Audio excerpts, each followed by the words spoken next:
प्रश्न प्रथम है, तैत्तिरीय उपनिषद के अनुसार भृगुवल्ली में ब्रह्म अनुभूति के लिए किस तकनीक का उद्देश्य बतलाया गया है। तो ब्रह्म की अनुभूति के लिए किस तकनीक की क्या तरीका बतलाया गया है। तो ऑप्शन है प्राणायाम, ध्यान, तप और समाधि। तो राइट आंसर हो जाएगा तप। तो इसके अंदर भृगुवल्ली जो तृतीय वल्ली है, प्रथम शिक्षावल्ली हो गई तैत्तिरीय उपनिषद की, द्वितीय ब्रह्मानंद वल्ली है और तृतीय है भृगुवल्ली। भृगुवल्ली के अंदर 6 तरीके बताए गए हैं ब्रह्म की अनुभूति के। प्रथम आ जाएगा अन्न, तप, प्राण, मन, विज्ञान और आनंद। तो ये प्रश्न इस तरह से पूछा गया, अगली बार इसको क्रम से भी पूछा गया है प्रश्न आने वाले सालों में। तो इसका क्रम से भी आप इसको याद कर लीजिए कि इनका क्रम क्या है।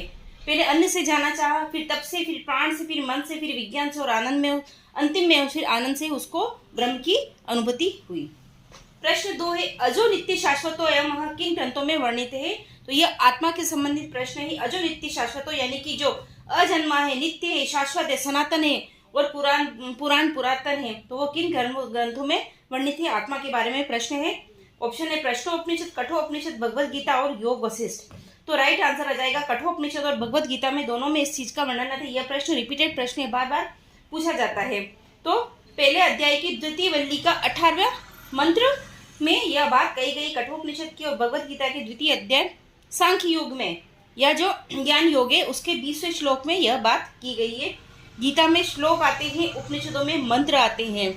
तो ये दूसरा और इसका तीसरा राइट आंसर दोनों हो जाएंगे दूसरे और तीसरे अंदर के अंतर्गत।